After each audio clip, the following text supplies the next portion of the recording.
Hello guys, welcome to our channel R mom. అందరూ ఎలా ఉన్నారు?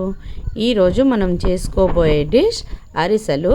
సో కావాల్సిన పదార్థాలు ఏంటో చూద్దాం. బియ్యం పిండి, బెల్లం, నువ్వులు ఆప్షనల్ అండి. కావాలంటే నువ్వులు వేసుకోవచ్చు, లేదు అంటే లేదు.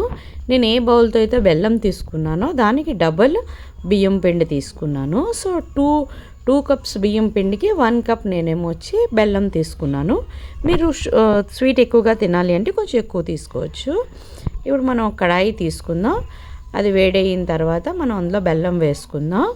ఈ బెల్లం బాగా కరగాలి. సో మనకు పాకం బాగా వస్తే మనకి అరిసెలు బాగా వచ్చినట్టు. సో మనకి దీనికి ముదారు పాకం అక్కర్లేదు, అలా అని లేత పాకం కూడా కాదు, మీడియంగా ఉంటే చాలు. సో మనం కొంచెం వాటర్ యాడ్ చేద్దాం. జస్ట్ కొంచెం వాటర్, అలాగని ఎక్కువ వేయక్కర్లేదు. దెన్ ఆఫ్టర్ ఇది బాగా కరిగినంత వరకు మనం కరిగించుకోవాలి. బెల్లం అంతా కరగాలి బాగా. సో అందరూ ట్రై చేయండి, చాలా ఈజీ అండ్ చాలా వేగంగా కూడా అయిపోతుంది. ఫస్ట్ అందరూ తక్కువ క్వాంటిటీలో చేయండి, బాగా వచ్చాక మీరేమొచ్చి ఎక్కువ క్వాంటిటీ చేసుకోవచ్చు. సో ఇది వేగంగా త్వరగానే అయిపోతుంది. హాఫ్ ఎన్ అవర్లో అయిపోతాయి. సో మనకి ఇది బాగా కరగాలి. కరిగినంత వరకు కలుపుకుంటూ ఉందాం, లేకపోతే అది కిందనేమో వచ్చి అంటేస్తుంది. సో బాగా ఈ ముక్కలన్నీ కొందరు మీరు ఫస్ట్ కూడాను దీనికి చక్కగా గ్రేట్ చేసేసుకోవచ్చు. సో త్వరగా అయిపోతుంది అనమాట. ఇగోటండి బాగా కరిగింది, ఇంకొంచెం కరగాలి. ఎక్కడ చిన్న చిన్న ముక్కలు ఉండకూడదు. సో అందరూ మా వీడియోస్ చూస్తున్నారు, ఎలా ఉంటున్నాయో చెప్పట్లేదు. ప్లీజ్ లైక్ చేయండి, షేర్ చేయండి అండ్ సబ్స్క్రైబ్ చేయండి మా ఛానల్కి. ఇంకా మేము ముందుకి న్యూ రెసిపీస్తో వస్తాము. సో మనం బెల్లం బాగా మెల్ట్ అయినంత వరకు కలుపుతూ ఉండాలి, లేకపోతే అడుగు పట్టేస్తుంది. సో మీరు అలా కలుపుతూ ఉండండి. మనకి ఎక్కువ ముదర పాకం అక్కర్లేదు, అలా అని లేత పాకం కాదు, మీడియంగా ఉండాలి. మనది బాగా మెల్ట్ అయిపోయాక మనం ఒక బౌల్ తీసుకొని అందులో వేసుకొని చూద్దాము అయిందో లేదో. ఆల్మోస్ట్ అయినట్టే ఉంది, చాలా చిక్కగా వస్తుంది. బట్ కొంచెం పతలాగా ఉంటే బాగుంటాయి, ఎక్కువ స్ట్రాంగ్ అయిపోతే గట్టిగా అయిపోతాయి. చూడండి, మనం ఫస్ట్ ఇలా వేసుకొని కొంచెం చూసుకుందాం జారుతుందా లేదా అనేది. అంతా మొత్తం సిమ్లో పెట్టే చేయాలి, హైలో కాదు. ఇగోటండి ఇలా ఓ బౌల్ తీసుకుందాం. అందులో మనం కొంచెం వేసుకుంటే మనకు తెలుస్తుంది, మీదకు ఆల్రెడీ వచ్చేస్తుంది. ఇది ఆల్రెడీ అయిపోయింది పాకం. సో చూడండి, మనం ఇలా ముడితే ఇగోటండి ఇలా ఉంటే చాలు. దీనికన్నా కొంచెం లేత పాకం వచ్చినా బాగుంటుంది. ఇప్పుడు మనం దీంట్లో పిండి యాడ్ చేసుకొని కలుపుతూ ఉందాం. అలా కలుపుకొని ఉండాలి, లేకపోతే మనకి ఇవి అయిపోతాయి అన్నమాట, ఉండల్లా వచ్చేస్తాయి. సో బాగా రాదు. సో బాగా కలుపుకొని ఉండాలి, కలుపుతూ వేస్తూ ఉండాలి. దాని తర్వాత మనం చల్లగా అయిన తర్వాత ఇంకొకసారి బాగా కలుపుకున్నా అయిపోతుంది. సో మీరు మాత్రం వేసేటప్పుడే బాగా కలుపుకుంటూ వేయండి.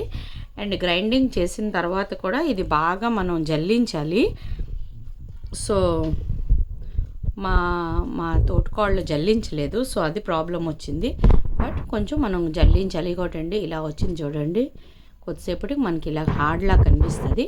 సో మన బేటర్ అయితే అయిపోయింది. ఇప్పుడు మనం దీనికి ఒక ప్లేట్లో తీసేసుకుందాం బాగా అయినంత వరకు. దాని తర్వాత ఇదంతా తీసుకొని మనం అరిసెల్లా చేసుకుందాం.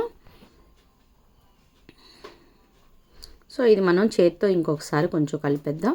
ఇలా మనం ఒక సిల్వర్ పేపర్ తీసుకొని దాని మీద ఇలా అతుకోవచ్చు. మీకు ఏ సైజు కావాలంటే ఆ సైజు. మేము చిన్న చిన్నవే చేస్తున్నాము. దాని తర్వాత దాని మీద ఇలా నువ్వులు అంటించుకోవచ్చు. ఇది ఆప్షనల్, మీరే పెట్టుకున్నా పర్లేదు, అంటించుకున్నా అవుతుంది, లేకపోతే నార్మల్గా చేసుకోవచ్చు. అందరికీ నువ్వులు ఇష్టం ఉండవు. సో లేకపోతే ఇగో ఇలా చేత్తో అయినా చేసుకొని రౌండ్ షేప్లో మీరు ప్లేట్ దగ్గర ఇలా అనేస్తే కూడా అయిపోతుంది. ఇంతేనండి, ఈజీ చాలా. మీరు అందరూ ట్రై చేయండి, చాలా బాగా వస్తాయి. టేస్ట్ అయితే చాలా బాగుంది. చక్కగా రౌండ్ షేప్స్లో మీరేమొచ్చి మీకు అలా ఎంత పెద్దవి కావాలంటే మీరు అంత పెద్దవి చేసుకోవచ్చు. మేము మీడియం సైజులోనే చేసాము, ఓన్లీ ఫర్ చూపించడానికి అనేసి. పెద్ద పెద్దవి కూడా చేసుకోవచ్చు, చిన్నవి చేసుకోవచ్చు, దాంట్లో ఏం లేదు. అన్నీ మనం ఇలా చేసుకుందాం. ఫస్ట్ అన్నీ చేసుకొని ప్లేట్లో పెట్టుకుందాం. దెన్ ఆఫ్టర్ అప్పుడు మనం ఒక కడాయి వేసుకుందాం.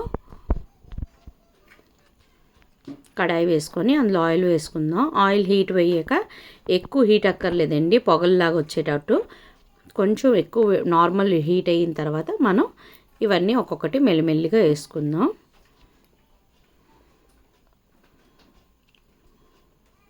మెల్లిమెల్లిగా వేసుకుంటే ఇవన్నీ బాగా అవుతాయి. ఇవేమొచ్చి గోల్డెన్ రెడ్ వచ్చినంత వరకు, అంటే ఆల్రెడీ మనం బెల్లం వేసాం కాబట్టి ఇది మీకు బ్రౌన్గా వస్తాయి.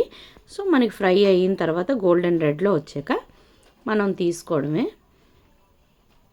టేస్ట్ అయితే చాలా బాగుంటాయి, అందరూ ట్రై చేయండి. ఇప్పుడు ఎలాగా సంక్రాంతి వస్తుంది, సో మనం ఇలా చేసుకొని ఇవన్నీ తీసేసుకుందాం. ఇంకోటండి, ఈ కలర్ వచ్చేస్తే మనకి ఆల్రెడీ అయిపోయినట్టే, మనం హ్యాపీగా చేంజ్ చేసుకోవచ్చు. మెల్లిమెల్లిగా మీరు పక్కకు జరుపుకొని ఇప్పుడు అన్నీ తీసేసుకుందాం. అయిపోయింది ఆల్రెడీ, ఇంకా ఎక్కువ అయితే ఎక్కువ బ్లాక్ అయిపోతుంది. నేను సర్వింగ్ బౌల్లో తీసుకుంటాం. Thanks for watching, love you all, bye.